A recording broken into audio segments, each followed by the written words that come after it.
Subscribe to our YouTube channel and press the bell icon to get the latest updates. कृषि शिक्षा से संबंधित महत्वपूर्ण योजनाओं का शुभारंभ एवं शिलान्यास माननीय प्रधानमंत्री जी के कर कमलों द्वारा किया जाएगा।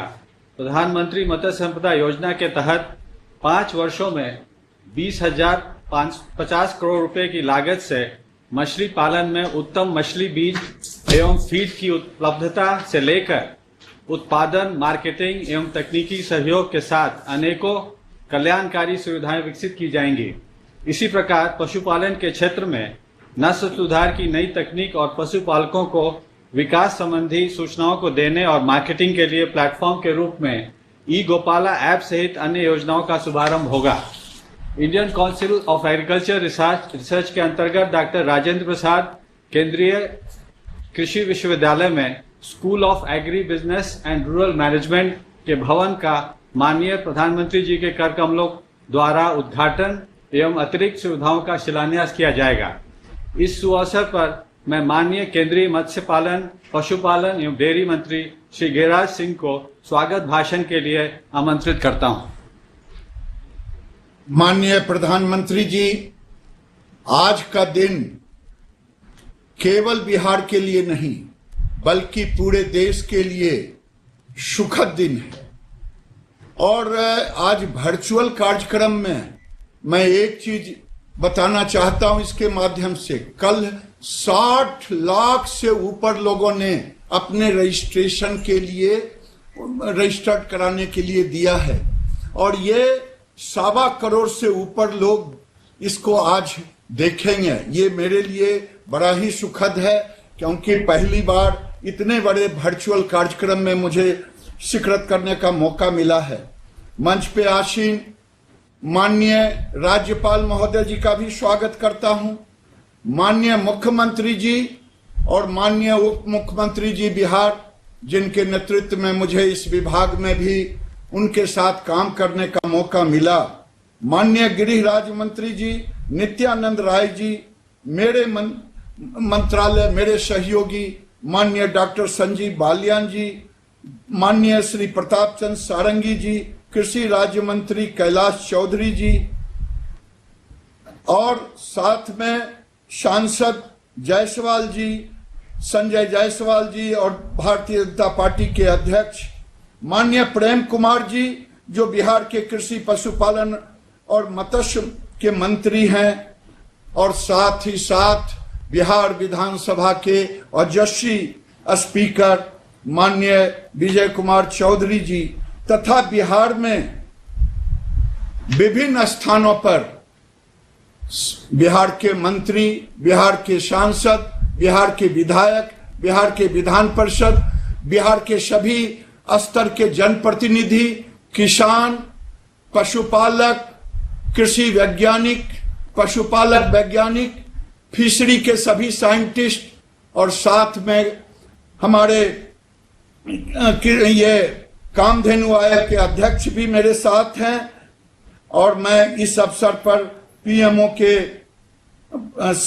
माननीय अमरजीत सिन्हा जी और साथ में इस विभाग के फिशरी के सचिव माननीय राजीव जी, अतुल चतुर्वेदी जी और सभी किसानों को मैं फिर से कोटिशः धन्यवाद देना चाहता हूं कि आज ये अवसर माननीय प्रधानमंत्री जी आपके नेतृत्व में ये केवल 20,000 करोड़ से ऊपर प्रधानमंत्री मत्स्य संपदा योजना का बिहार से लॉन्च ही नहीं हो रहा है बल्कि बिहार और देश के विकास में एक नए आयाम को लाने वाला ये कार्यक्रम है। मैं आप सबको एक चीज बताना चाहता हूं, जब मैं इस विभाग का मंत्री बना और मत्स्य संपदा योजना हुई तो मैंने अपने सचिव से कहा कि जरा मुझे बताएं कि आखिर आजादी के बाद से 2014 तक मछली का प्रोडक्शन केवल 10 मिलियन टन था, जो हमने 5 साल में 15 मिलियन टन पे गए। क्या सेंट्रल एलोकेशन से कितना पैसा गया? जान करके मुझे बड़ा आश्चर्य हुआ कि 1947 से लेकर 2014 तक मात्र 3,680 करोड़ हुआ, जबकि 6 साल में हम 26,000 करोड़ का आपके नेतृत्व में आपने इस विभाग को उन ऊंचाइयों पर ले जाने का काम किया। 47 से लेके 14 तक 10 मिलियन और आपके कार्यकाल में 15 से 20 तक में 5 मिलियन, और आपने दिया है एक दिशा जिसमें हम 70 लाख टन यानी 7 मिलियन हम ले जाएंगे 5 साल में। ये मत्स्य संपदा केवल मछली का उत्पादन नहीं बढ़ाएगा, करोड़ों युवकों को, महिलाओं को रोजगार के अवसर, समुद्री में आपने सीवीड का जिससे सेल्फ हेल्प ग्रुप को रोजगार मिलेगा, और वहीं हमने ऑर्नामेंटल फिश जो नॉर्थ इंडिया में भी सेल्फ हेल्प ग्रुप से जुड़ करके ये दुनिया में $15 बिलियन से ज्यादा का मार्केट है, हमारा शेयर नगण्य है। इसलिए मैं मत्स्य संपदा योजना को एक परिवर्तन की योजना मानता हूं, किसानों के लिए, मछुआरों के लिए और मछली पालकों के लिए। फीड बनाने वाले, आज आप मधेपुरा के नौजवानों ने फीड मिल खोला है, कभी बाहर से आता था, वही नहीं, मछली के क्षेत्र में प्रधानमंत्री जी लैब नहीं था कि मछली के स्वास्थ्य का 2 लैब को आपने बिहार में दिया, एक किशनगंज के फिशरी कॉलेज में, दूसरा दिया ढोली फिशरी कॉलेज जो सेंट्रल यूनिवर्सिटी राजपूषा में है। ये बताता है कि हम कैसे इसको एक्सपोर्ट को ले जाने का आपका ध्येय है। आपने वही नहीं किया बल्कि ब्रूड को भी जोड़ा। आपने कहा था मुझे कि इसे quality of seed, quality of feed और उसके डायग्नोस्टिक को आप, तो वो सारे के सारे आज सीतामढ़ी में ब्रूड बैंक का भी आज उद्घाटन है, यानी हम ब्रूड बैंक को भी ले रहे हैं, एक्वेटिक लैब को भी ले रहे हैं और वहीं फीड को भी ले रहे हैं। ये एक अभूतपूर्व परिवर्तन लाने वाला ये कार्यक्रम है। माननीय प्रधानमंत्री जी, आपके नेतृत्व में 5 साल में 24,000 हेक्टेयर में नए तालाब खुले। बिहार भी एक ऊंचाई पर ले जाने का काम किया। 1,000 हेक्टेयर नए तालाब 5 साल में हुए। ये मेरे लिए सुखद है। वहीं प्रधानमंत्री जी, आपने किसानों को एक ऊंचाई पर ले जाने के लिए पशुपालक देश में 9 करोड़ से ऊपर हैं, जिसमें 5 करोड़ प्रधानमंत्री जी, 6 करोड़ जो पशुपालक, खेतीहर पशुपालक हैं, 4 करोड़ से ऊपर पशुपालक ऐसे हैं जिनके पास जमीन नहीं है। लेकिन एक विसंगति है। हमारे यहां, मैं बेगूसराय से सांसद हूं, 14 लाख लीटर वहां होता, milk cooperative union 5 lakh litre लेता, अमूल भी वहां कलेक्शन करता, प्राइवेट भी। 14 लाख मतलब 4 लाख कंजम्पशन करते, 3 करोड़ प्रतिदिन आता। लेकिन जब मैंने खोजा कि यहां देसी गाय 15 लीटर की कितनी है, तो अंगुलियों पर गिना मिला। एचएफ खोजा, अंगुलियों पर मिला। आज जेके ट्रस्ट के द्वारा एक मोबाइल वैन के द्वारा IVF इन विट्रो फर्टिलाइजेशन का डेमो दिखाया जाएगा, जिसमें आपने टेक्नोलॉजी को सहारा लेने के लिए कहा, आपने टेक्नोलॉजी को प्रमुखता दी। आज एक गाय बेगूसराय में हो सकता है 50 से ऊपर बच्चे देने का एम्ब्रियो के द्वारा। समय अधिक हो गया है, लेकिन 3 चीज आपने बहुत बड़ा कदम उठाया है। पूर्णिया में जो सीमेन स्टेशन दिया है, भारत में सरकारी क्षेत्र में 50 लाख डोज का कहीं भी नहीं है। प्रधानमंत्री जी, एक तरफ सॉर्टेड सेक्स सीमन 50,000 बिहार को आज लॉन्च करेंगे, जिससे केवल बछिया ही पैदा होगी। ई गोपाला एक ऐसा प्लेटफॉर्म आपने दिया है जिसमें किसान अपने मोबाइल से पशु खरीद बिक्री भी करेगा, रोग का भी निदान करेगा, पशु के संतुलित आहार का भी करेगा। प्रधानमंत्री जी, समय की कमी है, मैं आपको बिहार की धरती पर वर्चुअल से ही सही कोटिशत धन्यवाद देता हूं कि आपने बिहार को उपहार नहीं दिया है, बल्कि बिहार के किसानों के जीवन में एक तरक्की लाने का टेक्नोलॉजी का सहारा लेकर के मैं आपको कोटिशत धन्यवाद देता हूं। विभाग की ओर से, बिहार की ओर से, बिहार के किसानों की ओर से बहुत बहुत धन्यवाद। धन्यवाद महोदय।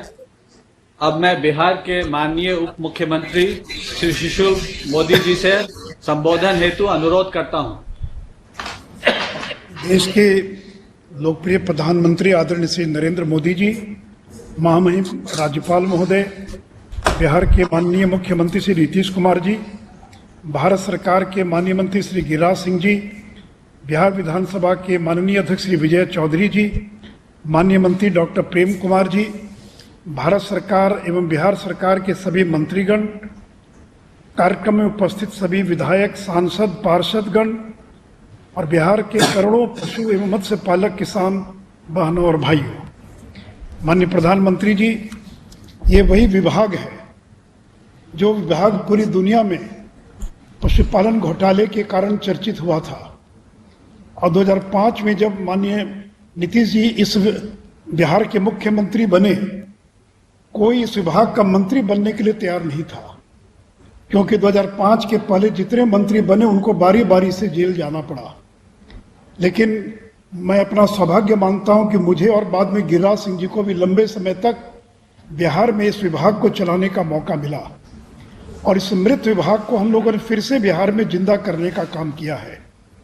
और मैं बताना चाहूँगा कि 2005-06 में इस विभाग का बजट केवल 72 करोड़ था, वहाँ 2020-21 में 15 गुना बढ़कर 1178 करोड़ रुपया हो चुका है।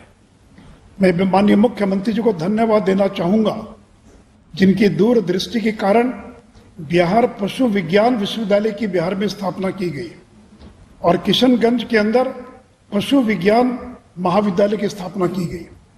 और हम लोगों ने देखा कि कोई लड़के वेटनरी की पढ़ाई नहीं करना चाहते, अगर नामांकन हो गया तो बीच में छोड़कर चले जाते हैं। तो हमारी सरकार ने तय किया कि वेटनरी में पढ़ने वाले सभी लड़कों को 2-2 हजार रुपये की हम छात्रवृत्ति देंगे और बिहार देश का पहला राज्य जो वेटनरी में पढ़ने वाले सभी छात्रों को 2 हजार रुपये की छात्रवृत्ति दे रहा है। आदरणीय प्रधानमंत्री जी, 7-8 से लेकर 19-20 के दौरान दूध के उत्पादन में बिहार ने दुगनी वृद्धि प्राप्त की है। जहां पर 57 लाख मैट्रिक टन दूध का उत्पादन होता था, वहीं पर यह बढ़कर 104 लाख मैट्रिक टन हो चुका है। दूध की जो प्रोसेसिंग है, ये जहां 7-8 में 8,45,00,000 लीटर प्रतिदिन होता था, अब ये बढ़कर 33,55,000 लीटर प्रतिदिन हो चुका है। बिहार के लोग टीकाकरण नहीं जानते थे कि गाय और बैल को, पशु को टीका भी लगाया जाता है। तो जहां 6,64,00,000 टीकाकरण 7-8 में हुआ था, वहां बढ़कर अब 16,98,00,000 टीकाकरण जो है और हो चुका है। और इतना ही नहीं, तो कोरोना काल में जब दूध की खरीदारी करने वाले लोग नहीं थे लेकिन दूध का उत्पादन हो रहा था, बिहार के कॉम्फेड ने प्रतिदिन किसानों के दूध को खरीदने का काम किया और 4 महीने में 800 करोड़ रुपए से ज्यादा किसानों का भुगतान किया गया। जब हम लोग सरकार में आए तो बिहार में कोई पाउडर का प्लांट नहीं था। जो दूध का पाउडर होता, यहाँ से रायबरेली दूध जाता था और वहां से पाउडर बनकर आता था। और आज बिहार में 112 मैट्रिक टन प्रति वर्ष क्षमता का पाउडर प्लांट तैयार हो चुका है। और इस कोरोना काल में 5 लाख लीटर दूध प्रतिदिन का पाउडर का निर्माण किया जा रहा था और 2200 टन जो मिल्क पाउडर था वो क्वारंटाइन सेंटर और आंगनबाड़ी केंद्रों में पहुंचाने का काम हुआ है। प्रधानमंत्री जी, आपके पहल से आज जो बिहार में फिश लैब स्थापित हो रहा 10 करोड़ की लागत से, इससे बिहार के 300 करोड़ से ज्यादा का लाभ बिहार के पशुपालकों को होगा, क्योंकि मछलियों की बीमारी से प्रति वर्ष 300 करोड़ से ज्यादा का नुकसान हुआ करता था। तमिलनाडु के बाद यह देश का दूसरा सबसे बड़ा लैब होगा। उसी प्रकार प्रधानमंत्री जी, मत्स्य उत्पादन में भी जहां 7-8 में 2,88,000 मैट्रिक टन मछली का उत्पादन होता था, अब इसमें 3 गुना की लगभग वृद्धि होकर 6,41,000 मैट्रिक टन मछली का उत्पादन हो रहा है। और अब बिहार की मछली नेपाल, सिलीगुड़ी, बनारस, गोरखपुर, रांची, अमृतसर, इन सभी शहरों के अंदर 33,000 मैट्रिक टन मछली का निर्यात हम प्रतिवर्ष बिहार से कर रहे हैं। प्रधानमंत्री जी, बिहार के लोगों को फिश फीड की जानकारी नहीं थी कि फिश फीड क्या होता है। कि मछली को भी चारा खिलाया जाता, ये भी लोग नहीं जानते थे। और आज आपके कर कमलों से फिश फीड के प्लांट का भी और बिहार के अंदर उद्घाटन हो रहा है। तो माननीय प्रधानमंत्री जी, मुझे पूरा भरोसा है, मुझे पूरा विश्वास है कि 294 करोड़ की लागत की जो आपने सौगात दी है, तो बिहार के अंदर ब्लू रेवोल्यूशन और व्हाइट रेवोल्यूशन, इन दोनों की दिशा में बिहार और तेजी से आगे बढ़ेगा और बिहार के करोड़ों पशुपालक और मत्स्य पालकों की आमदनी जो है दुगना करने में हम सफल होंगे। इन्हीं शब्दों के साथ आपको धन्यवाद और बधाई देता हुआ अपनी बात समाप्त करता हूं। धन्यवाद। धन्यवाद महोदय। अब मैं माननीय मुख्यमंत्री बिहार श्री नीतीश कुमार जी से आग्रह करूंगा कि वे अपने अभिभाषण से हमें लाभान्वित करें।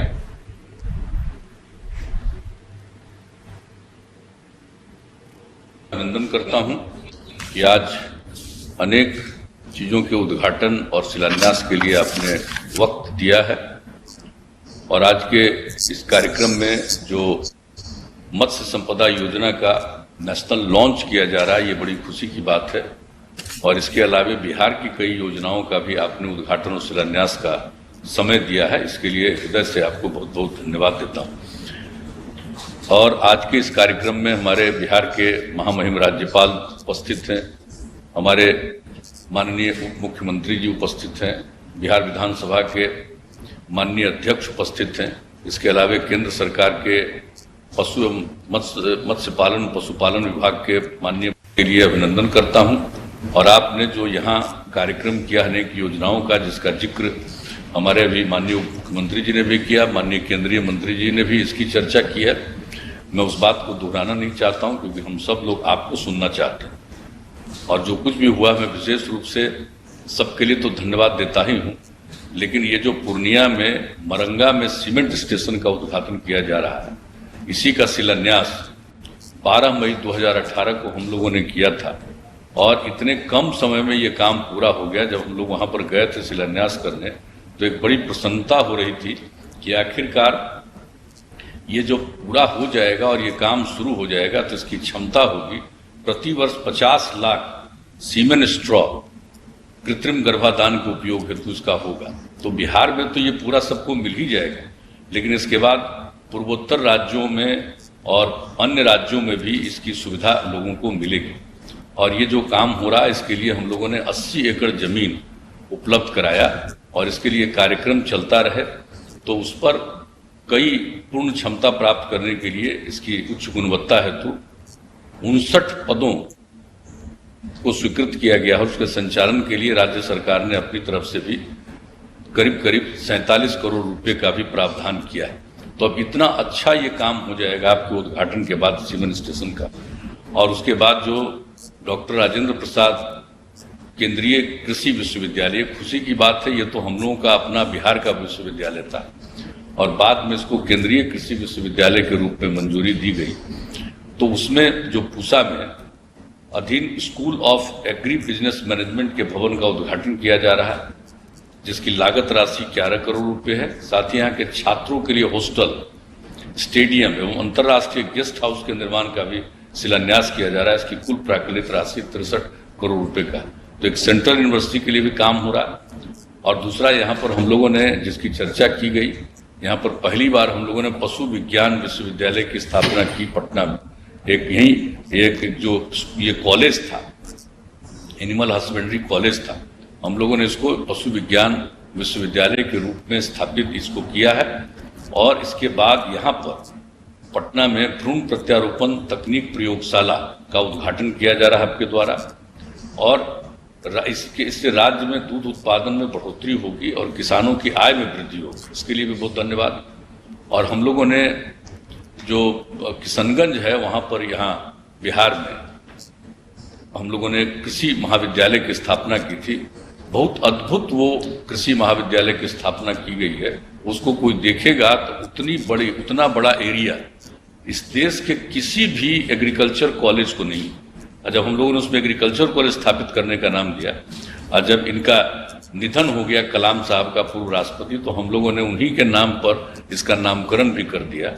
और इसमें तो फिर मत्स्य के लिए भी हम लोगों ने कॉलेज की स्थापना कर दी है और पशु के लिए भी हम लोग वहाँ पर कॉलेज की स्थापना करने का निर्णय ले चुके हैं। अब वहाँ पर जो आप लोगों ने इतना अच्छा काम कर दिया, अब तो जो फिशरीज कॉलेज में जो वही डॉक्टर कलाम कृषि महाविद्यालय का अंग है, तो प्रधानमंत्री मत्स्य संपदा योजना के तहत मछली के रोग की जांच और इसके नियंत्रण के का सबकी चर्चा की गई। ये बहुत प्रसन्नता का विषय है और आपको इस बात की जानकारी होगी ही। हम लोगों ने बिहार के बारे में तो उन्होंने बता दिया, पशु एवं मत्स्य संसाधन विभाग के बारे में हमारे माननीय उप मुख्यमंत्री जी ने, लेकिन यहाँ कृषि के क्षेत्र में भी कोई हाल नहीं था। आजकल तो कुछ लोग बोलते रहते हैं। हम लोगों को बिहार के लोगों ने काम करने का मौका दिया और जो बिहार में हम लोगों ने काम किया है, तो बिना काम को देखे कुछ से कुछ लोग बोलते रहते हैं। जो कृषि का क्षेत्र था और बिहार की जो आबादी है, माननीय प्रधानमंत्री जी, 89% आबादी हम लोगों के लोग गांव में रहते हैं। इतना बड़ा राज्य माना जाता है, इसका 89% आबादी गांव में और 76% आबादी कृषि और इससे जुड़े हुए अन्य चीजों पर निर्भर है। इसलिए हम लोगों ने उनके उत्थान के लिए यहाँ बहुत आकलन और अध्ययन किया। और हमारे अभी उप मुख्यमंत्री जी, यहाँ पर तो कोई जानता ही नहीं था मछली वगैरह के उत्पादन के लिए, कुछ नहीं होता था, अपने आप जितना हो गया।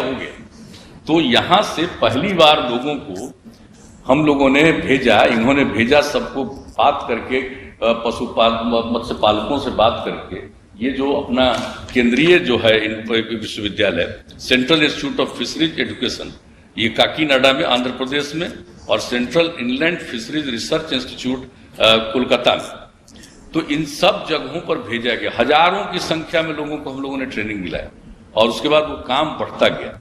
और इसके बाद तो आपको पता ही है, हम लोगों ने कृषि रोड मैप की स्थापना की। पहला रोड मैप 2008 से 12 तक, फिर 12 से 17 दूसरा कृषि रोड मैप और तीसरा कृषि रोड मैप 17 से 22 के लिए चल रहा है। और इसमें जो प्रगति हुई है दूध के बारे में इन्होंने बता दिया।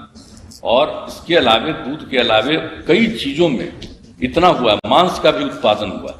अंडा का औसत वार्षिक उत्पादन 7-8 में 106 करोड़ प्रति वर्ष से बढ़ करके 274 करोड़ प्रति वर्ष हो गया। यहाँ पर अंडा भी बाहर से आता था, सबसे ज्यादा तो आंध्र प्रदेश साइड से अंडा आता था। अब आजकल वो घट करके इतना कम हो गया, बाहर से आने वाला बहुत कम अब आ रहा है, अब यही हो जा रहा है सब चीज। और मांस के उत्पादन में भी वृद्धि हुई है। 1.8 लाख मीट्रिक टन था, जो बढ़कर के 3.83 लाख मीट्रिक टन हो गया है।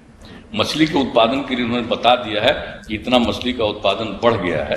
अब मात्र 65,000 मीट्रिक टन मछली अब बाहर से आता है, बाकी समूचा सब कुछ यहाँ पर काम शुरू हो गया है। तो इसलिए एक एक चीज के लिए जो हम लोगों ने यहाँ पर काम भेजा गया और किस तरह से हम लोगों ने यूनिवर्सिटीज वगैरह की स्थापना की और इसके अलावे कॉलेजेस की और स्थापना की। और उन्होंने बता दिया कि जब हम लोग देखते थे कि एग्रीकल्चर से और ये पशुपालन से लोग चले जाते थे, स्टूडेंट बहुत रहते नहीं थे, तब हम लोगों ने पहली बार तय किया और हर स्टूडेंट को, हर छात्र 2,000 रुपया प्रति माह और 6,000 रुपया हम लोग देते हैं उन लोगों को किताब वगैरह खरीदने के लिए। तो उसके बाद से सब सारे स्टूडेंट रहने लगे।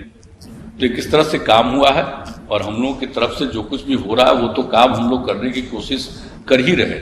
एक जो सबसे अच्छी बात है यहाँ के लिए, जो आप लोगों ने योजना शुरुआत की है, उसको और वृद्धि मिलेगी। अपने बिहार में चौर एरिया है, उत्तर बिहार में करीब 9 लाख हेक्टेयर का चौर एरिया है, जिसमें मुश्किल से 1-8 महीना पानी खत्म होता है, लेकिन बाकी समय पानी रहता है, खेती नहीं हो पाता है।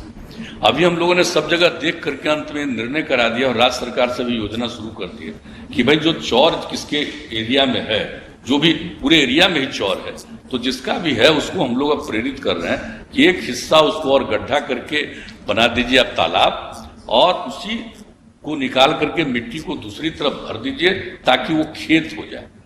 और हम खुद भी देखने गए छपरा जिले में, और जो इतना अच्छा से काम लोगों ने शुरू किया है और राज्य सरकार ने भी एक योजना बना करके उसमें लोगों को मदद देने का और राज्य सरकार की तरफ से कर रहे हैं कि एक तरफ लोग मत्स्य पालन करेंगे और दूसरी तरफ उसी में खेती लोग जो करेंगे तो बहुत अच्छे ढंग से उसमें और चीज खेती, फल का, फूल का, इन सब चीजों की खेती हो जाएगी। तो जो कुछ भी एक और चीज खास बात है यहाँ पर बहुत ज्यादा, ये जिसको नीलगाय लोग कहता है, नीलगाय तो है नहीं, है गुड़परास। यह है गुड़परास, गाय से उसका कोई रिश्ता नहीं। उसकी इतनी बढ़ती चली जा रही है आबादी, और वो इतना किसानों को नष्ट कर, खेतों को नष्ट करता है, उसको नुकसान पहुंचाता है। लेकिन उसी का आकलन किया गया, जो सबसे पहले हम लोगों का यही पटना जिले में कुछ लोगों ने किया। लेकिन अब मोटे तौर पर उसमें भी हमने देखा कि जो हमारा चौर इलाका है वहां पर अब कुछ किसानों को भी हमने देखा, और लोगों को हम लोग अब प्रेरित कर रहे हैं। ये जो खुरपरास है उससे फसल क्षति जो होती है उसको बचाने के लिए अब ये लोग कर रहे हैं कि चौर क्षेत्र में अब लेमन ग्रास और खस ग्रास, खस और लेमन ग्रास, ये दोनों के नजदीक जा नहीं पाता है, वो दूर से ही भाग जाता है। तो हम लोग लोगों को प्रेरित कर रहे हैं। तो इस तरह से अगर जो चौर वाले इलाके में होगा तो एक तरफ पानी एक तरफ रहेगा सब दिन, उसमें लोग करेंगे, लोगों की आमदनी बहुत बढ़ने वाली। तो आपकी जब योजनाएं आ गई और आपने जिस तरह से मदद करने का निश्चय कर दिया है, ये मत्स्य संपदा योजना ये मामूली चीज नहीं है। अब ये मत्स्य संपदा योजना हो गई तो इसका तो लाभ लोगों को देश भर में मिलेगा, हमारे यहाँ के लोग भी लाभ लेंगे और अन्य प्रकार की योजनाओं की। और हमने तो आपको कह देते हैं, अभी हमको लगता है कि गिरिराज जी थोड़ा भूल रहे थे, इनको याद हो जाना चाहिए कि हम लोगों ने उसी समय से कहना शुरू किया है, नीचे मछली ऊपर बिजली, यानी मछली का भी उत्पादन उस पर सौर ऊर्जा का भी। तो कहते कहते अंत में अब एक जगह लोग प्रयोग के तौर पर शुरू किया है कि नीचे मछली और ऊपर से सौर ऊर्जा का भी इंतजाम करेंगे। तो ये सब काम हम लोग कर रहे हैं, लेकिन कर रहे हैं राज्य के अंतर्गत। लेकिन अब आपकी तरफ से जो योजनाओं की सहायता मिली उससे हमारे बहुत सारे किसान हैं, कई योजनाओं का उनको लाभ मिलेगा, उनकी और आमदनी बढ़ेगी। और कुछ योजना जो आप लोगों की तरफ से लागू की गई है, इसका मैं समझता हूं कि पशुपालन के क्षेत्र में, इन क्षेत्रों में बहुत ज्यादा लाभ मिलेगा। और इसलिए इस योजना के आयोजन के लिए मैं आपको पुनः आपका अभिनंदन करता हूं, और आपको मैं इतना ही आश्वस्त करता हूं कि बिहार के लोगों को खुशी हो। जो हमने कह दिया कि हम लोगों के अभी भी 76% लोग इन्हीं चीजों पर। अब इसके लिए जो काम किया जाएगा, सब चीज अंदरूनी और गांव में लोगों को इसका बहुत एहसास होता है और उनको इस बात को लेकर के बड़ी प्रसन्नता होती है। इसलिए मैं सब लोगों की तरफ से भी और अपनी तरफ से भी मैं आपको का पुनः हृदय से अभिनंदन करता हूं, और इस कार्यक्रम के लिए मैं बहुत बहुत धन्यवाद देता हूं। धन्यवाद महोदय। अब मैं माननीय प्रधानमंत्री जी से सादर निवेदन करता हूं कि बटन दबाकर प्रधानमंत्री मत्स्य संपदा योजना का शुभारंभ कर इसे राष्ट्र को समर्पित करें। इस अवसर पर मुझे यह बताते हुए हर्ष हो रहा है कि इस योजना के अंतर्गत आज 21 राज्यों एवं केंद्र शासित प्रदेशों में लगभग 1700 करोड़ रुपए की योजनाओं का शुभारंभ किया जा रहा है।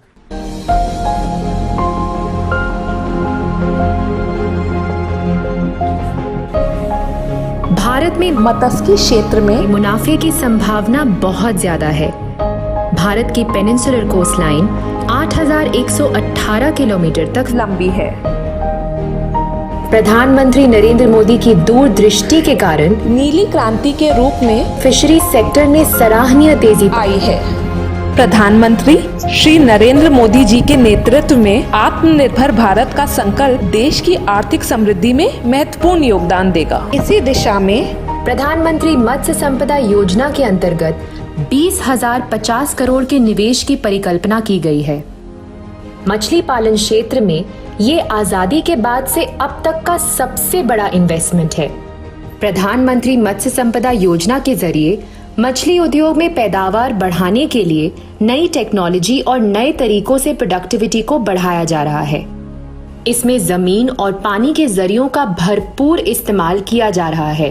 प्रधानमंत्री मत्स्य संपदा योजना के तहत लागू की गई योजनाओं का लक्ष्य है आने वाले समय में मछली उत्पादन को 150 लाख टन को बढ़ाकर 220 लाख टन तक ले जाने का, जिससे 55 लाख से भी ज्यादा लोगों को रोजगार के अवसर पैदा हो सकेंगे। मत्स्य पालन निर्यात को बढ़ाकर 1 लाख करोड़ रुपए तक पहुंचाना है ताकि मत्स्य पालन की आय को दुगना किया जा सके।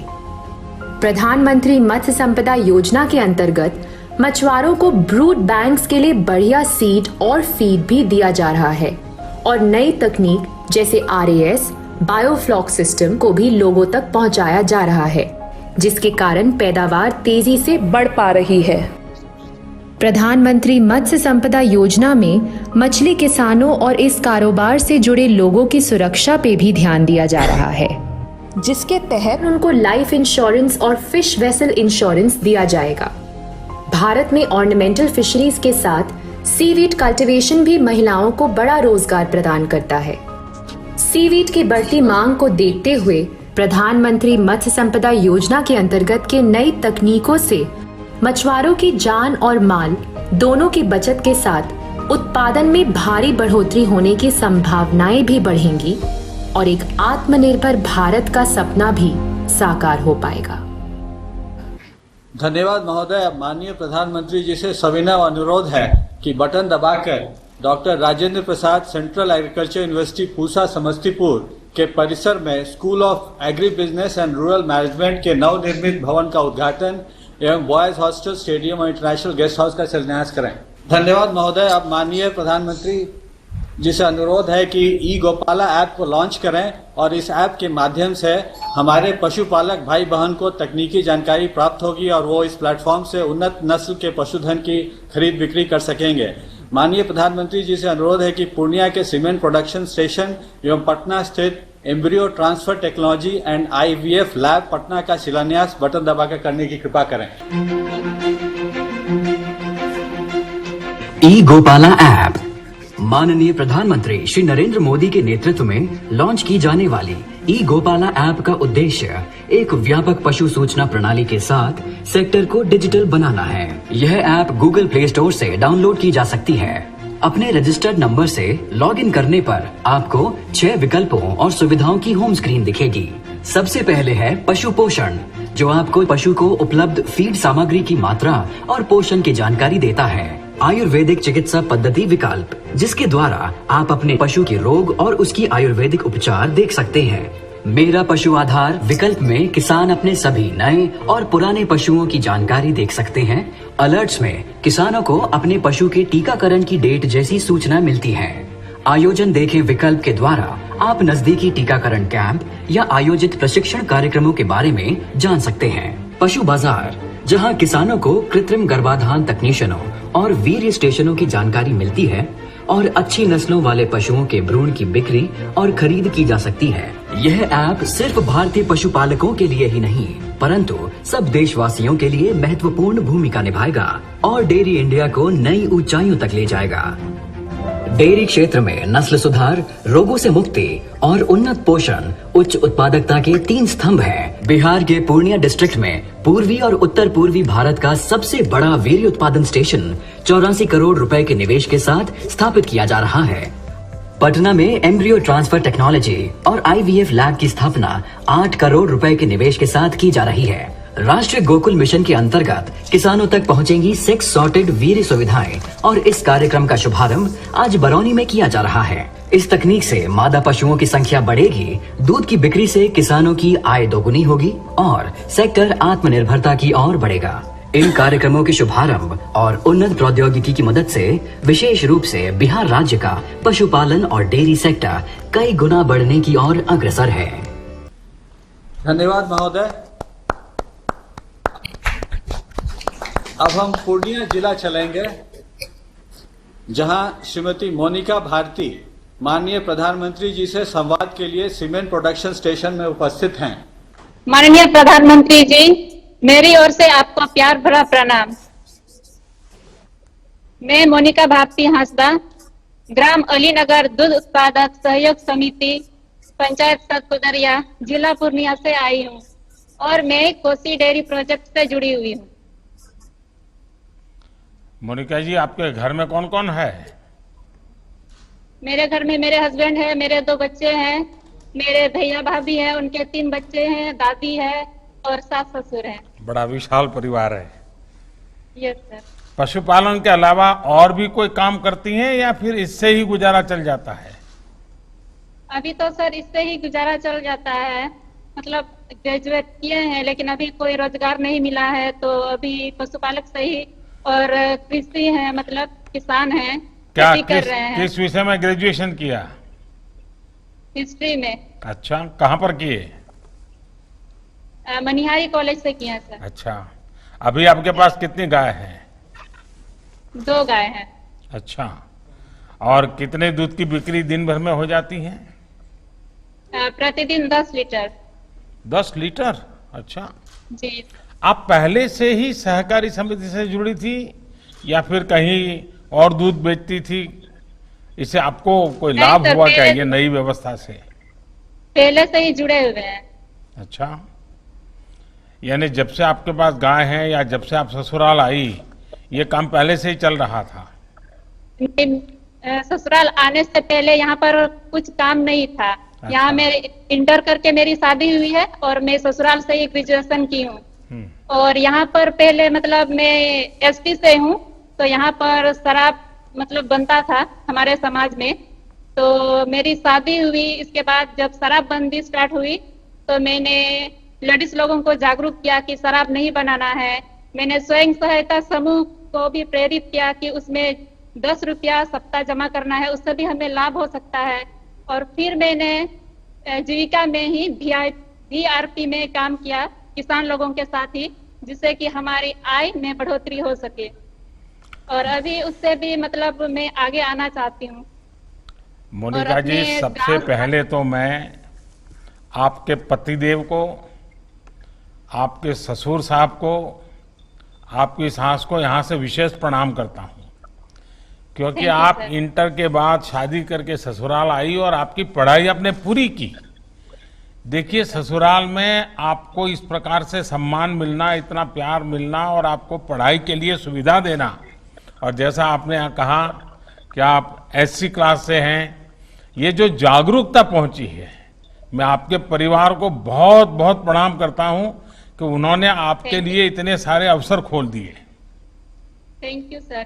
मेरे जैसे और भी महिला हैं जो ससुराल में आकर के अपना पढ़ाई छोड़ दी है, उसको भी मेरे मतलब हमें देख करके उसको भी प्रोत्साहन होगा कि हम भी आगे आए। वाह, चलिए, आपने तो इस काम के अलावा भी न सिर्फ बिहार की बेटियों को प्रेरणा दी, देश की बेटियों को प्रेरणा दी है। Yes sir. देखिए मोनिका और इन जैसी तमाम बहनें आज स्वावलंबन के लिए, आत्मनिर्भरता के लिए तेजी से आगे आ रही हैं। सरकार की भी हर संभव ये कोशिश है कि बहनों को ज्यादा से ज्यादा अवसर मिले, और इसके लिए स्वयं सहायता समूह को जब और ज्यादा मदद की जा रही है।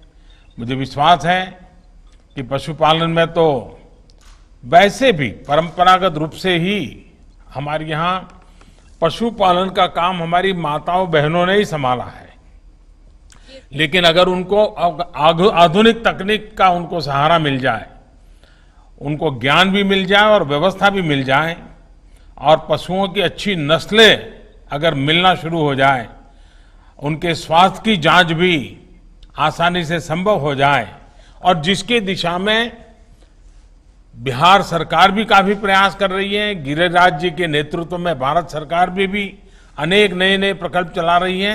मुझे विश्वास है इन सारी चीजों का बहुत बड़ा लाभ मिलेगा आपको, और आप जैसे पशुपालक निश्चित ही देश की अर्थव्यवस्था में एक नई ताकत बनेंगे। लेकिन आप मोनिका जी पढ़ी लिखी हैं, मैं आपसे आग्रह करूंगा, अभी आपने देखा होगा कि कुछ न्यूज चैनल ने गुजरात की बनास डेयरी की 10 बहनों का बड़ा परिचय दिया था। वो गांव की किसान बहनें थी, कोई ज्यादा पढ़ी लिखी तो नहीं थी, लेकिन वो 1-1 करोड़ रुपयों का दूध का कारोबार करती है। यानी अपने आप में सिर्फ पशुपालन और दूध का काम, अगर आप वेबसाइट पर जाओगी बनास डेयरी की या अमूल डेयरी की या साबर डेयरी की, तो आपको ऐसी कई बहनों ने कैसे पराक्रम किए हैं, आपको बहुत सारी जानकारियां मिलेगी। तो मैं जरूर मोनिका जी, आपने जैसे पढ़ाई में रुचि ली है, अब आप वैज्ञानिक तरीके से पशुपालन के इस काम को आगे बढ़ाइए।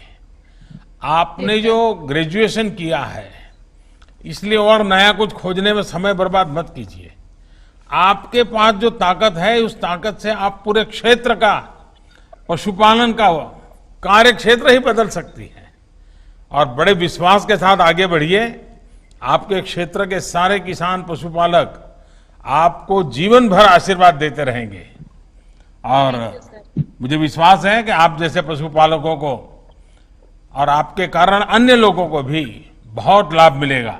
मेरी तरफ से आपको बहुत बहुत शुभकामनाएं हैं। Thank you sir. धन्यवाद। इसके बाद अब श्री ब्रजेश कुमार बरौनी से माननीय प्रधानमंत्री जी से वार्ता करेंगे।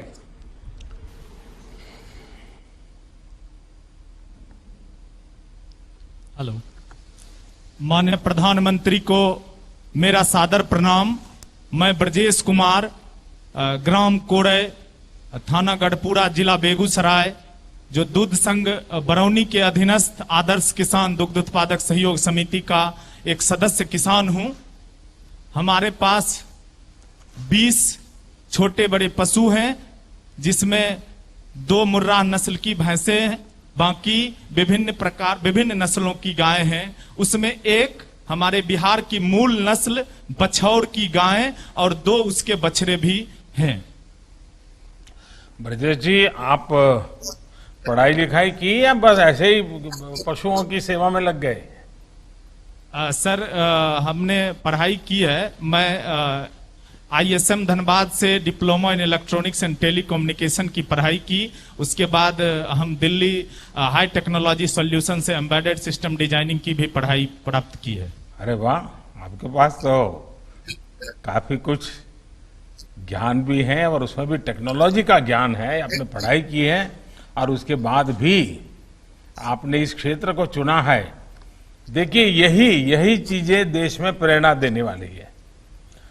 तो खेती, किसानी और पशुपालन के इस काम में आपका मन लग रहा है, या आपको लगता है कि नहीं ये तो ठीक है, अभी टेम्पररी कर रहा हूं, कुछ और करूंगा, ऐसा मन करता है क्या?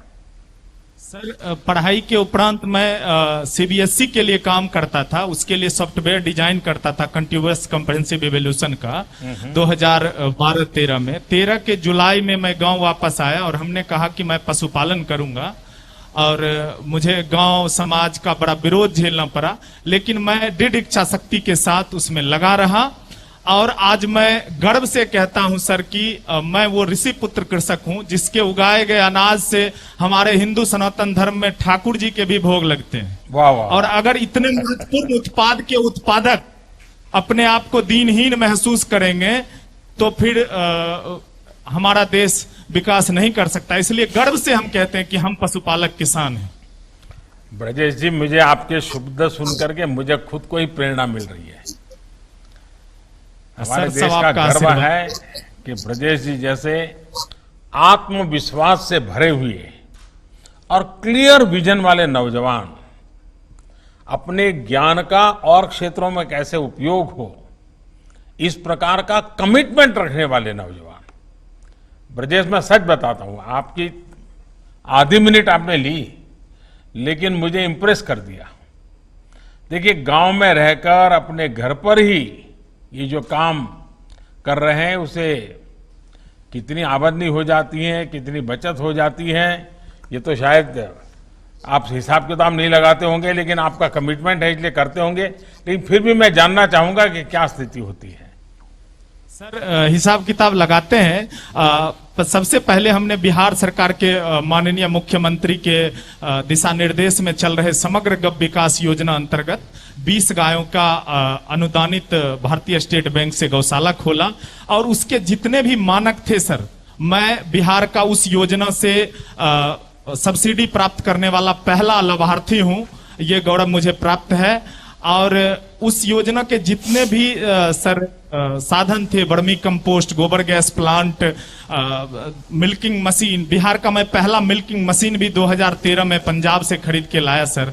और silage making process, urea treatment उस समय भूसा का होता था। इन सारे संसाधनों को हमने वहां लगाया। बाद में दुग्ध संघ बरौनी के सानिध्य में आने के बाद माननीय अध्यक्ष विजय शंकर सिंह और प्रबंध निदेशक सुनील रंजन मिश्रा साहब के सानिध्य में आने के बाद हमें नेशनल डेयरी डेवलपमेंट बोर्ड की एक डेलीगेशन जब हमारे यहाँ आई, तो उसके बाद उन्होंने हमारे यहाँ एक कॉन्सेप्ट लाया सर कि माइक्रो ट्रेनिंग सेंटर, कि एक पशुपालक किसान ही किसानों को उनके भाषा में उनके स्तर तक आकर उन्हें प्रशिक्षण दे तो इस योजना के तहत हमारे यहाँ एक sir national dairy development board के गाइडलाइन में और बरौनी डेयरी के सौजन्य से माइक्रो ट्रेनिंग सेंटर लगा, जिसमें हम अभी वर्तमान में 5,000 किसानों को 1 डे ट्रेनिंग भी दे चुके हैं सर। और भी छोटे छोटे वहां पे जो दूध समितियां चलती हैं, मैं उसका अध्यक्ष हूं सर। और हमने छोटे छोटे की मुर्गी के लिए या गाय के बछड़ों के लिए इस तरह के छोटे छोटे पशु आहार के भी एक छोटा सा यूनिट खड़ा किया है, जिसके माध्यम से हम जो पशु आहार बाजार में या हमारे दूध संघ के माध्यम से बछड़ों के लिए काप स्टार्टर, मुर्गी के लिए, बकरी के लिए नहीं मिलती है, वो हम किसानों को सस्ते और सुलभ दे सकें। दूसरा एक हमने अपना प्रयास किया है सर कि हम स्कूली बच्चों को जाके अपना समय देके और उनको बताएं कि कृषि और पशुपालन का हमारे मानव जीवन में क्या योगदान है। मानव जीवन में कृषि और पशुपालन की भूमिका पे हमने सैकड़ों जगह जगह स्कूलों में और बच्चों के बीच जाके अपना एक कार्यक्रम किया है सर। मैं आपकी बातें सुन करके 2 सुझाव देता हूं। एक, जो आप बच्चों को जाकर के मोटिवेट करते हैं और आप टेक्नोलॉजी से जुड़े हुए, क्यों ना आप अपनी एक ऐप बनाएं, जिस ऐप में एक 10-12 मिनट का हर हफ्ते में 2 बार एक बच्चों को समझ आए पशुपालन का, खेती का, टेक्नोलॉजी का, ऐसे छोटे छोटे छोटे विषय आप उनको ऑनलाइन पढ़ाएं। हो सकता है आपकी बहुत बड़ी रीच हो जाएगी। देश में भी कई लोग होंगे जो आपकी इस 10-10 मिनट की वीडियो, और हर सप्ताह तय होगा भाई आप सप्ताह में 2 दिन इतने बजे अपलोड करेंगे, मतलब सब लोग इंतजार करेंगे, क्योंकि आपके पास टेक्नोलॉजी हो और मैं देख रहा हूं कि आपके पास समझ भी है। दूसरा, ये कोरोना काल समाप्त होने के बाद मैं विशेष रूप से चाहूंगा कि आप समय निकालिए और आपके इलाके के किसान, उन सबको मैं गुजरात भेजने की व्यवस्था करूंगा। और वहां ये जो अमूल का काम चल रहा है, डेयरी का कैसा काम चल रहा है, किस प्रकार से जुड़ता है, एक हफ्ते भर रह करके आप उसको देख के आइए। मैं गिरिराज जी को कहूंगा कि वो इसकी व्यवस्था करें और मैं भी देखूंगा कि आपका वहां जाना और सारी चीजें देखने का मौका मिले। तीसरी एक बात मैं कहूंगा कि भारत सरकार की एक गोबर धन की योजना है। जैसे आप गोबर गैस का प्लांट चला रहे हैं, लेकिन 40-50 गांवों का संयुक्त, फिर लोग अपने यहाँ पुराने जो बूढ़े पशु हैं उनको छोड़ नहीं देंगे, रखेंगे, क्योंकि उसके जो वेस्ट हैं आज उसकी की कीमत मिलती है।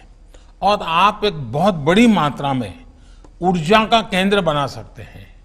तो गोवर्धन योजना जो भारत सरकार की है, उसका भी फायदा लेने की दिशा में आप जरूर सोचिए। मैं गिरिराज जी को बताऊंगा कि वो आपके संपर्क में रह करके, क्योंकि आपने बड़ा रिवॉल्यूशनरी कदम उठाए हैं और एक दीर्घ दृष्टि के साथ कदम उठाया, ऐसा मैं अनुभव कर रहा हूं। और जब गांव के व्यक्ति के पास से ये धरती के अनुभव को सुनता हूं, तो सचमुच में मेरे लिए बड़ी खुशी बात होती है। और गांव की किसानों की आय बढ़ाने के लिए सरकार जो प्रयास कर रही है, उसमें आप जैसे नौजवानों का जुड़ना बहुत बड़ा लाभ करेगा। हम लोगों ने, आपने देखा होगा, कई पुराने कानूनों को बदल दिया है। कई कानून जो किसानों के लिए एक प्रकार से जंजीर बन गए थे, उनको हमने हटा दिया है। आपको या आपके गांव के किसानों को इसकी जानकारी मिलती रहे, इसके लिए लगातार प्रयास करना चाहिए। मैं फिर एक बार आपको बहुत बहुत बधाई देता हूं और पूरे गांव के लोगों को जिस प्रकार से आपने जोड़ा है, अगल बगल के गांव को जोड़ा है और आधुनिकता, टेक्नोलॉजी इस दिशा में जोड़ा है, देश के पढ़े लिखे नौजवानों के लिए आपका ये प्रयास बहुत ही प्रेरक है। मेरी तरफ से आपको बहुत बहुत शुभकामनाएं हैं। धन्यवाद। अब मधेपुरा के प्रधानमंत्री मत्स्य संपदा योजना के लाभार्थी श्री ज्योति मंडल जी की बारी है, जिनका फिश फीड मिल का उद्घाटन माननीय प्रधानमंत्री द्वारा किया गया है।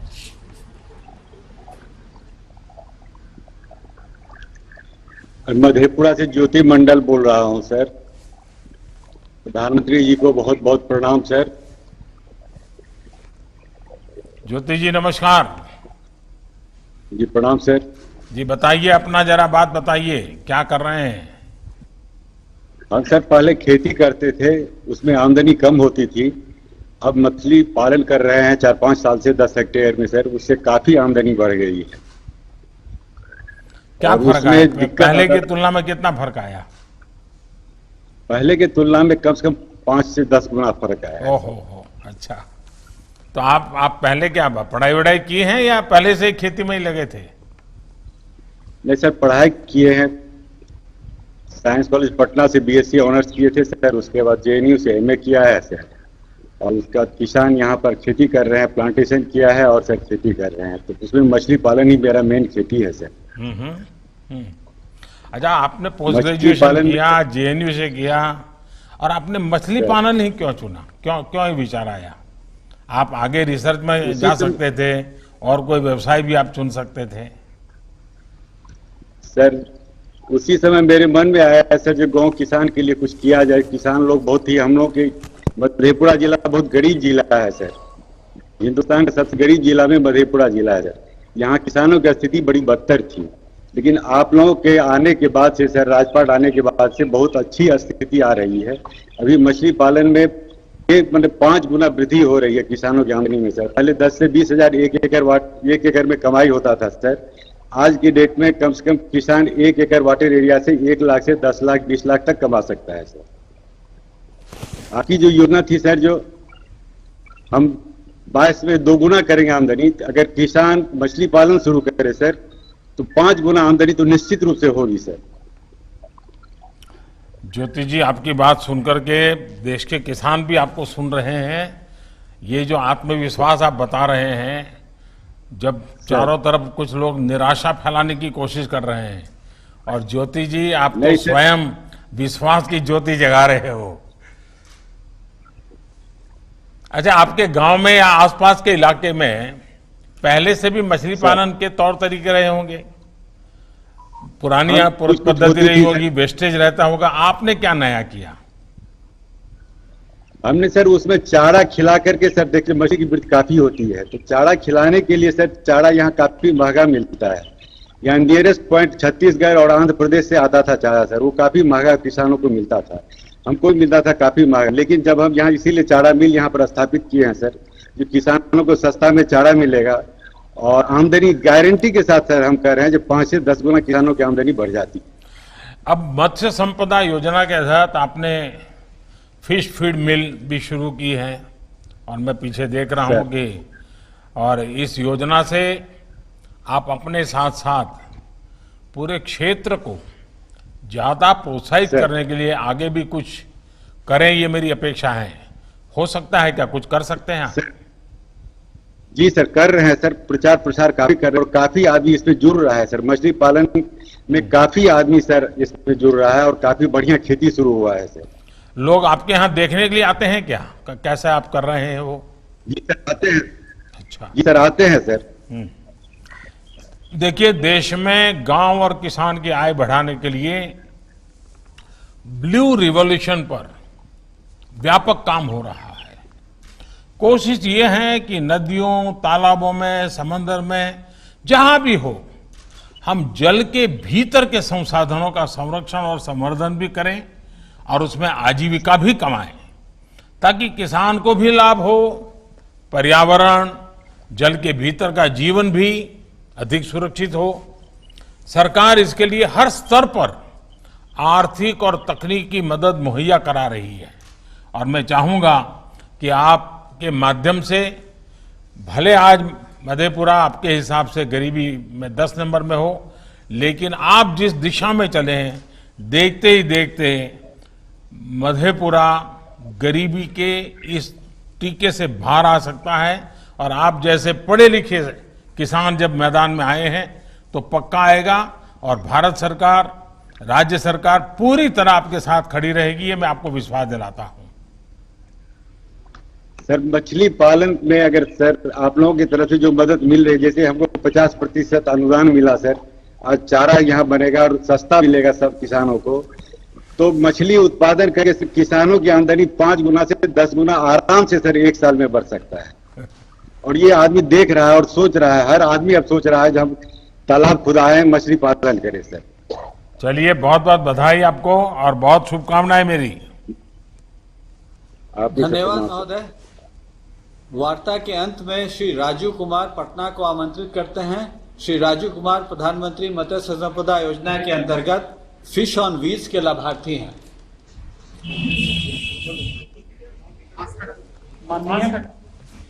माननीय प्रधानमंत्री महोदय जी, आपको सादर प्रणाम करता हूं।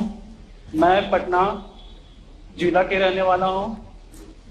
मैं पहले कृषि का कार्य करते थे, अब मैं 4-5 वर्षों से मछली पाल रहे हैं। माइक नजदीक ले जाइए। हाँ, ठीक ठीक, मुझे सुनाई दे रहा है, मुझे सुनाई दे रहा है।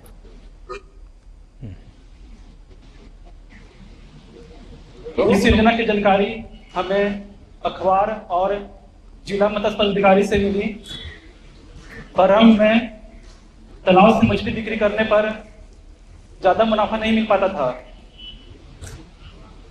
अब हम इस तालाब की मछली बेचने पर ज्यादा मुनाफा मिलेगा, इससे हमारी आमदनी बढ़ जाएगी। राजू जी, आप पहले से ही मछली से जुड़ा काम करते थे, कुछ और करते थे, फिर इसमें आए, क्या हुआ? पहले हम स्टडी कर रहे थे। 3-4-5 सालों से मछली पालन की जानकारी मिली और हम इसमें लिंक हो गए। नहीं, पहले जो खेती का काम करते थे उसमें और इस काम में आपके जीवन में और आपकी आर्थिक व्यवस्था में क्या फर्क आया, कैसे बदलाव आया? पहले हम कृषि से ज्यादा मुनाफा नहीं कर पाते थे, फिर इस मछली पालन में करने से जानकारी मिला और इससे 4-5 गुना मुनाफा मिला। नहीं, ये जो फिश ऑन व्हील्स योजना से आप जुड़े हैं, क्या इससे आपका काम बेहतर होगा क्या? यानी आपको लगता है कि आपका कारोबार बढ़ेगा और जो आपने सपने हैं वो पूरे हो पाएंगे? फिश ऑन व्हील्स से गाड़ी मिलने से घूम घूम कर मछली बेचेंगे और हमारी मछली तेजी से बिकेगी। अभी कितनी जगह पे पहुंचाते हैं आप? ये व्हील लेकर के जाकर हैं, कितनी जगह पे पहुंचाते हैं आप? अभी सर शुरुआत है सर, अभी शुरुआत है। इतना से पहली बार हमको लाभ मिला सर। नहीं, देखिए, आपकी पहचान बन जाएगी, फिर तो लोग तय करेंगे भैया, शाम को 5 बजे आप यहाँ मिलते हैं, 3 बजे यहाँ मिलते हैं, दोपहर 2 बजे यहाँ मिलते हैं। सब लोग आप मालूम होगा कि आपके पास पहुंचना है तो कैसा, ऐसा बराबर परफेक्ट प्लान कर लिया है आपने? अभी सर नहीं किए हैं सर। हाँ, नहीं तो कर लेना चाहिए। लोगों को पता होना चाहिए कि आप कहाँ पर कितने बजे किस कोने में खड़े होंगे, तो जो भी आपका क्लाइंट है, कस्टमर है, उनको पता होगा कि आपके पास यहाँ पहुँचना है, तो आपको बहुत सुविधा बढ़ेगी। देखिए राजू जी, एक प्रकार से आप पूरी तरह से आत्मनिर्भर होने की दिशा में आगे बढ़ रहे हैं और हो जाएंगे, मेरा पक्का विश्वास है। मछली भी अपनी ओर से मछली से जुड़े ज्ञान पान का व्यवसाय भी अपना, देखिए ये अपने आप में बहुत बड़ी बात है। और इसलिए राजू जी, मेरी आपको बहुत शुभकामनाएं हैं। मत्स्य संपदा योजना का लक्ष्य की यही है कि ज्यादा से ज्यादा युवाओं को फिशरीज से जुड़े सेक्टर में उत्पाद से लेकर के वैल्यू एडिशन के काम में जोड़ा जाए। और इससे 2 काम होंगे, एक तो व्यापक मात्रा में रोजगार तैयार होंगे और दूसरा हमारा एक्सपोर्ट बढ़ेगा, जिससे देश के पास ज्यादा संसाधन आएंगे। तो मेरी आप सबको बहुत बहुत शुभकामनाएं राजू जी। अब मैं माननीय प्रधानमंत्री जी को, हम सबको उनके मार्गदर्शन के लिए सादर आमंत्रित करता हूं। रउआ सभे के प्रणाम बा।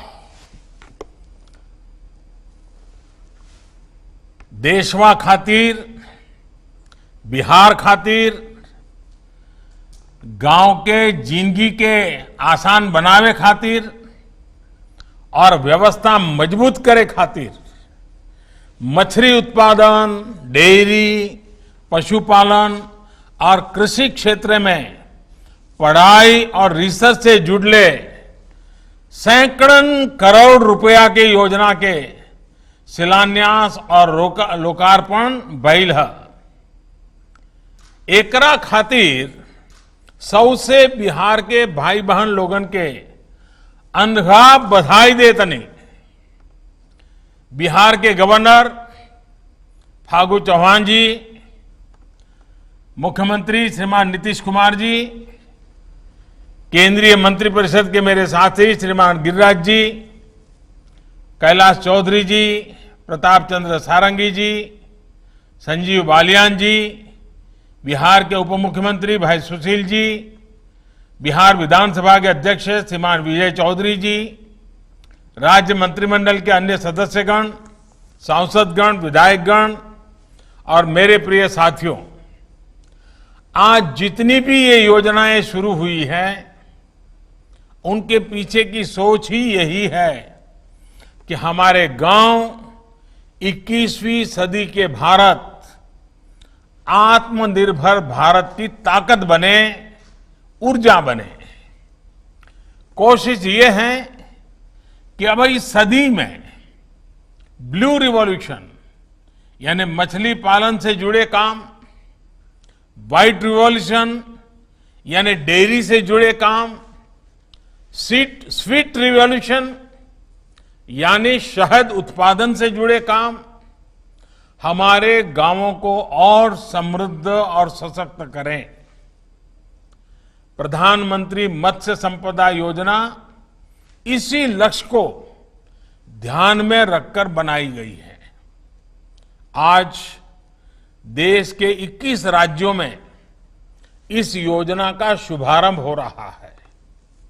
अगले 4-5 वर्षों में इस पर 20,000 करोड़ रुपए से ज्यादा खर्च किए जाएंगे। इसमें से आज 1700 करोड़ रुपए का काम शुरू हो रहा है। इसी के तहत ही बिहार के पटना, पूर्णिया, सीतामढ़ी, मधेपुरा, किशनगंज और समस्तीपुर में अनेक सुविधाओं का लोकार्पण और शिलान्यास किया गया है।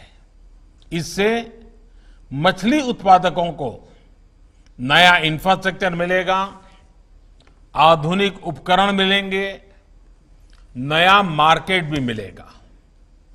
इससे खेती के साथ ही अन्य माध्यमों से भी कमाई का अवसर बढ़ेगा। साथियों, देश के हर हिस्से में, विशेष तौर पर समंदर और नदी किनारे बसे क्षेत्रों के में मछली के व्यापार कारोबार को ध्यान में रखते हुए पहली बार देश में इतनी बड़ी व्यापक योजना बनाई गई है। आजादी के बाद इस पर जितना निवेश हुआ, उनसे भी कई गुना ज्यादा निवेश प्रधानमंत्री मत्स्य संपदा योजना पर किया जा रहा है।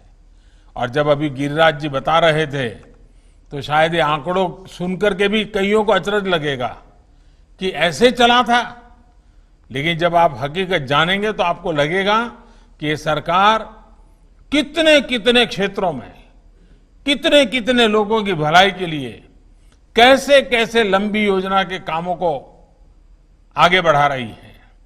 देश में मछली से जुड़े व्यापार कारोबार को देखने के लिए अब अलग से मंत्रालय भी बनाया गया है।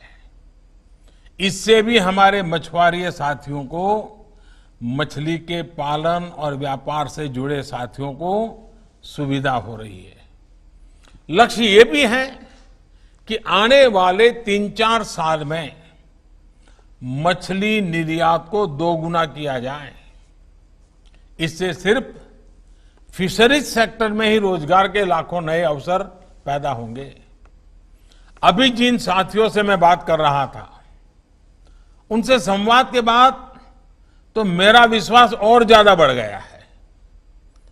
जब मैंने राजू का विश्वास देखा और मैंने भाई ब्रजेश जी से बातें की, भाई ज्योति मंडल से बातें की और बेटी मोनिका, देखिए कितना विश्वास झलकता है। साथियों, मछली पालन बहुत कुछ साफ पानी की उपलब्धता पर निर्भर करता है। इस काम में गंगा जी को स्वच्छ और निर्मल बनाने के मिशन से भी मदद मिल रही है। गंगा जी के आसपास बसे इलाकों में रिवर ट्रांसपोर्ट को लेकर जो काम चल रहा है, उसका लाभ भी फिशरीज सेक्टर को मिलना तय है। इस 15 अगस्त को जिस मिशन डॉल्फिन की घोषणा की गई है, वो भी फिशरीज सेक्टर पर अपना स्वाभाविक प्रभाव, यानी एक प्रकार से बाय प्रोडक्ट मदद, एक्स्ट्रा बेनिफिट, ये होने ही वाला है। मुझे पता चला है कि हमारे नीतीश बाबूजी इस मिशन से जरा ज्यादा ही उत्साहित है और इसलिए मुझे पक्का विश्वास है कि जब गंगा डॉल्फिन की संख्या बढ़ेगी तो इसका लाभ गंगा तट के लोगों को तो बहुत मिलने वाला है, सभी को मिलने वाला है। साथियों, नीतीश जी के नेतृत्व में बिहार में गांव-गांव पानी पहुंचाने के लिए बहुत प्रशंसनीय काम हो रहा है। 4-5 साल पहले बिहार में सिर्फ 2% घर पीने के साफ पानी की सप्लाई से जुड़े थे। आज ये आंकड़ा बढ़कर 70% से अधिक हो गया है। इस दौरान करीब करीब 1.5 करोड़ घरों को पानी की सप्लाई से जोड़ा गया है। नीतीश जी के इस अभियान को अब जल जीवन मिशन से नई ताकत मिली है। मुझे जानकारी दी गई है कि कोरोना के इस समय में भी बिहार में करीब 60 लाख घरों को नल से जल मिलना सुनिश्चित किया गया है। यह वाकई बहुत बड़ी उपलब्धि है। ये इस बात का भी उदाहरण है कि इस संकट काल में जब देश में लगभग सब कुछ थम गया था, तब भी हमारे गांवों में किस तरह एक आत्मविश्वास के साथ काम चलता रहा। ये हमारे गांवों की ही ताकत है कि कोरोना के बावजूद अनाज हो, फल हो, सब्जियां हो, दूध हो, जो भी आवश्यक चीजें थी, मंडियों तक, डेयरियों तक बिना किसी कभी तकलीफ के बिना वो आता ही रहा, लोगों तक पहुंचता ही रहा। साथियों, इस दौरान अन्न उत्पादन हो, फल उत्पादन हो, दूध का उत्पादन हो, हर प्रकार से बम्पर पैदावार हुई है। यही नहीं, सरकारों ने, डेयरी उद्योग ने भी इस मुश्किल परिस्थिति के बावजूद रिकॉर्ड खरीद भी की है। पीएम किसान सम्मान निधि से भी देश के 10 करोड़ से ज्यादा किसानों के बैंक खातों में सीधा पैसा पहुंचाया गया है। इसमें करीब करीब 75 लाख किसान हमारे बिहार के भी हैं। साथियों, जब से ये योजना शुरू हुई है, तब से अब तक करीब 6,000 करोड़ रुपए बिहार के किसानों के बैंक खातों में जमा हो चुके हैं। ऐसे ही अनेक प्रयासों के कारण गांव पर इस वैश्विक महामारी का प्रभाव हम कम से कम रखने में सफल हुए हैं। ये काम इसलिए भी प्रशंसनीय है क्योंकि बिहार कोरोना के साथ साथ बाढ़ की विभीषिका का भी बहादुरी से सामना कर रहा है। साथियों, कोरोना के साथ साथ भारी बरसात और बाढ़ के कारण बिहार समेत आसपास के क्षेत्रों में जो स्थिति बनी है, उससे हम सभी भली भांति परिचित है। राज्य सरकार और केंद्र सरकार दोनों का प्रयास है कि राहत के कामों को तेज गति से पूरा किया जाए। इस बात पर बहुत जोर दिया जा रहा है कि मुफ्त राशन की योजना और प्रधानमंत्री गरीब कल्याण रोजगार अभियान, इसका लाभ बिहार के हर जरूरतमंद साथी तक पहुंचे। बाहर से गांव जो लौटे हुए हमारे श्रमिक परिवार हैं, उन तक पहुंचे।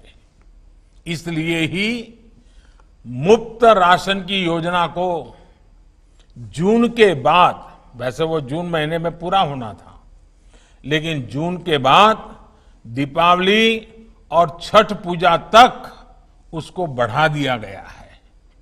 साथियों, कोरोना संकट के कारण शहरों से लौटे जो श्रमिक साथी हैं, उनमें से अनेक साथी पशुपालन की तरफ बढ़ रहे हैं। केंद्र सरकार और बिहार सरकार की अनेक योजनाओं से उनको प्रोत्साहन भी मिल रहा है।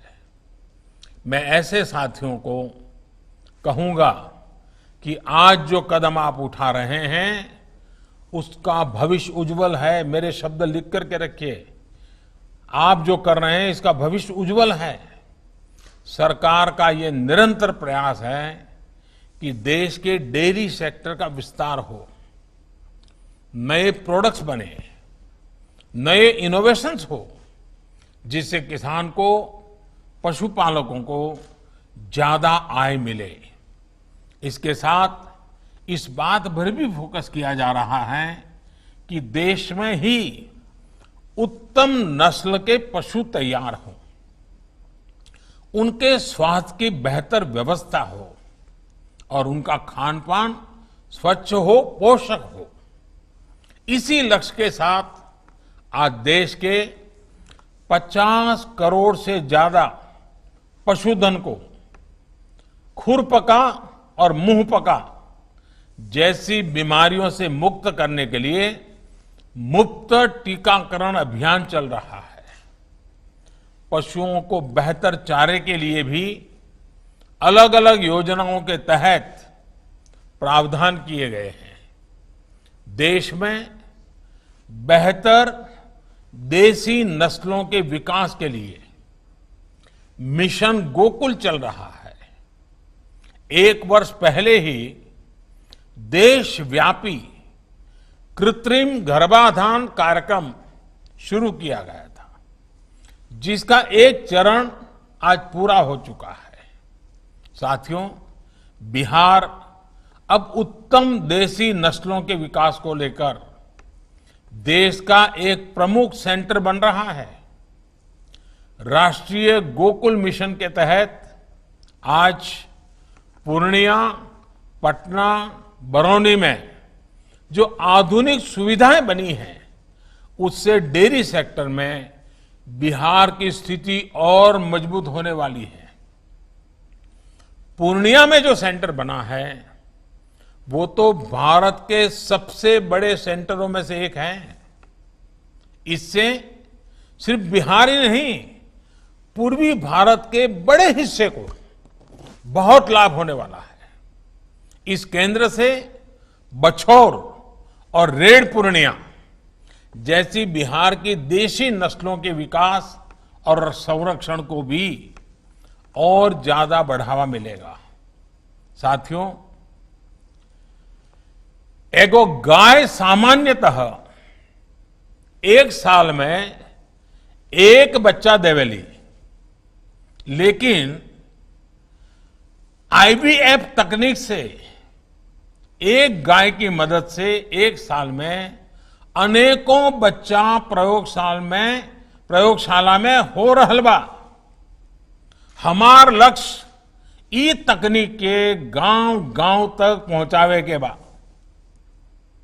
साथियों, पशुओं की अच्छी नस्ल के साथ ही उनकी देखरेख और उसको लेकर सही वैज्ञानिक जानकारी भी उतनी ही जरूरी होती है। इसके लिए भी बीते सालों से निरंतर टेक्नोलॉजी का उपयोग किया जा रहा है। इसी कड़ी में आज ई गोपाला ऐप शुरू किया गया है। ई गोपाला ऐप एक ऐसा ऑनलाइन डिजिटल माध्यम होगा जिससे पशुपालकों को उन्नत पशुधन को चुनने में आसानी होगी, उनको बिचौलियों से मुक्ति मिलेगी। ये ऐप पशुपालकों को उत्पादकता से लेकर उसके स्वास्थ्य और आहार से जुड़ी तमाम जानकारियां देगा।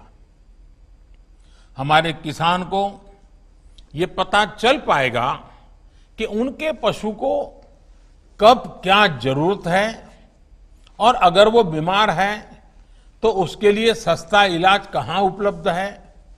यही नहीं, ये ऐप पशु आधार से भी जोड़ा जा रहा है। जब ये काम पूरा हो जाएगा तो ई गोपाला ऐप में पशु आधार नंबर डालने से उस पशु से जुड़ी सारी जानकारी आसानी से मिल जाएगी। इससे पशुपालकों को जानवर खरीदने बेचने में भी उतनी ही आसानी होगी। साथियों, कृषि हो, पशुपालन हो, मछली पालन हो, इन सब का विकास और तेजी से हो, इसके लिए वैज्ञानिक तौर तरीकों को अपनाना और गांव में आधुनिक इंफ्रास्ट्रक्चर बनाना बहुत ही आवश्यक है। बिहार तो वैसे भी कृषि से जुड़ी पढ़ाई और रिसर्च का अहम सेंटर रहा है। दिल्ली में यहां हम लोग पूसा पूसा सुनते रहते हैं।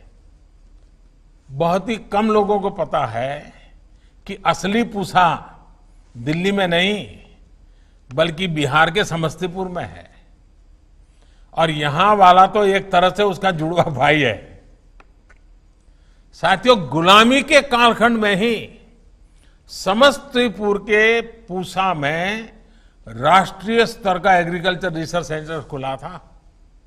आजादी के बाद डॉक्टर राजेंद्र प्रसाद और जननायक कर्पूरी ठाकुर जैसे विजनरी नेताओं ने इस परंपरा को आगे बढ़ाया।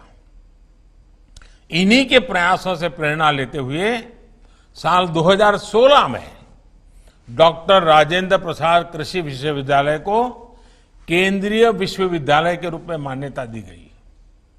इसके बाद इस यूनिवर्सिटी में और उसके तहत चलने वाले कॉलेजों में कोर्सेज का भी और सुविधाओं का भी व्यापक विस्तार किया गया है। चाहे मोतिहारी में एग्रीकल्चर और फॉरेस्ट्री का नया कॉलेज हो, पूसा में school of agri business and rural management हो, बिहार में कृषि विज्ञान और कृषि प्रबंधन की पढ़ाई के लिए शिक्षा व्यवस्थाओं को और मजबूत किया जा रहा है। इसी काम को और आगे बढ़ाते हुए school of agri business and rural management की नई बिल्डिंग का उद्घाटन हुआ है।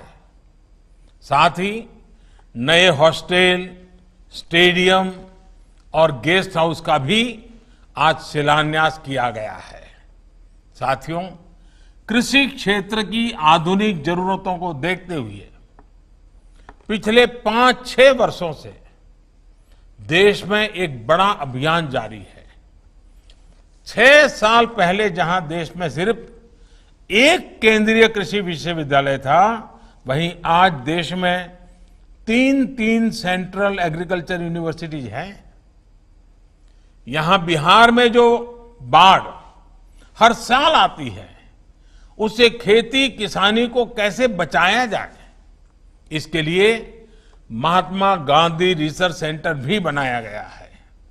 ऐसे ही मोतीपुर में मछली से जुड़ा regional research and training centre, Motihari में पशुपालन से जुड़ा कृषि और डेयरी विकास केंद्र, ऐसे अनेक संस्थान कृषि को विज्ञान और तकनीक से जोड़ने के लिए शुरू किए गए हैं। साथियों, अब भारत उस स्थिति की तरफ बढ़ रहा है जब गांव के पास ही ऐसे क्लस्टर बनेंगे जहां फूड प्रोसेसिंग से जुड़े उद्योग भी लगेंगे और पास ही उससे जुड़े रिसर्च सेंटर भी होंगे। यानी एक तरह से हम कह सकते हैं जय किसान, जय विज्ञान और जय अनुसंधान। इन तीनों की ताकत जब एकजुट होकर काम करेगी तब देश के ग्रामीण जीवन में बहुत बड़े बदलाव होने तय हैं। बिहार में तो इसके लिए बहुत संभावनाएं हैं। यहां के फल, चाहे वो लीची हो, जर्दालू आम हो, आंवला हो, मखाना हो या फिर मधुबनी पेंटिंग्स हो, ऐसे अनेक प्रोडक्ट बिहार के जिले जिले में हैं। हर एक जिले की अपनी पहचान है। हमें इन लोकल प्रोडक्ट्स के लिए और ज्यादा वोकल होना है। हम लोकल के लिए जितना वोकल होंगे उतना ही बिहार आत्मनिर्भर बनेगा, उतना ही देश आत्मनिर्भर बनेगा। साथियों, मुझे खुशी है कि बिहार के युवा, विशेष तौर पर हमारी बहनें, पहले से ही इसमें सराहनीय योगदान दे रही है। श्रीविधि धान की खेती हो, लीज पर जमीन लेकर सब्जी उगाना हो, अजोला सहित दूसरी जैविक खादों का उपयोग हो, कृषि मशीनरी से जुड़ा हायरिंग सेंटर हो, बिहार की स्त्री शक्ति भी आत्मनिर्भर भारत अभियान को ताकत देने में आज आगे है।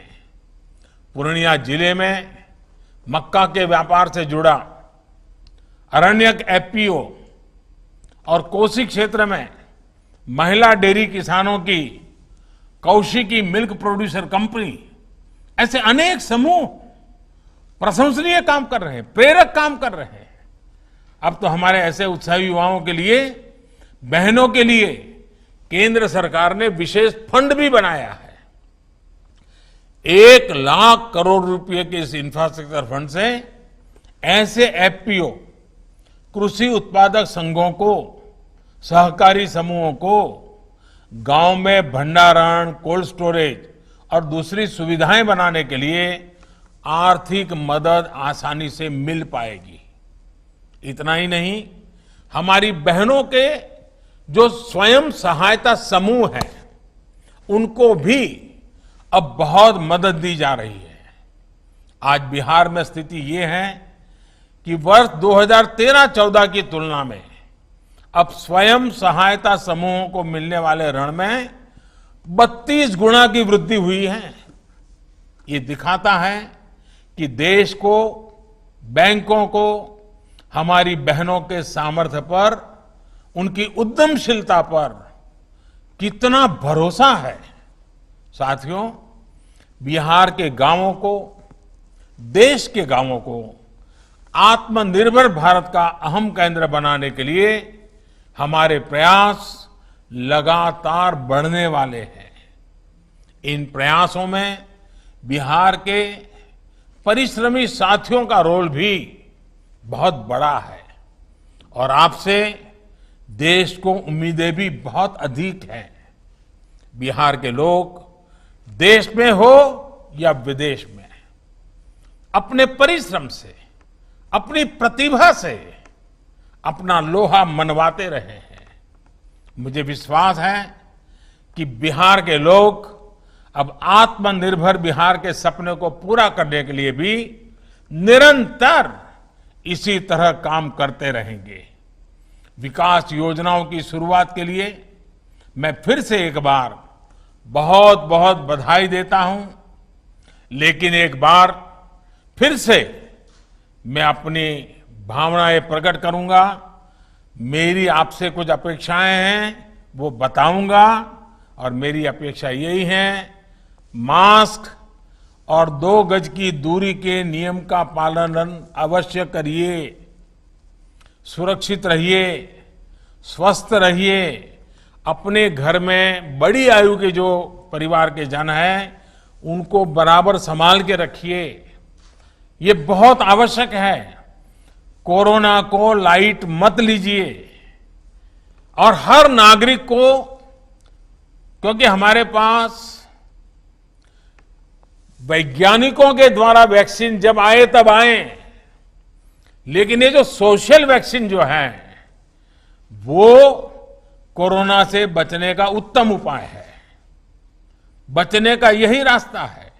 और इसलिए 2 गज की दूरी, मास्क, कहीं पर थूकना नहीं, बुजुर्गों की चिंता करना, इन विषयों को मैं बार बार याद कराता हूं।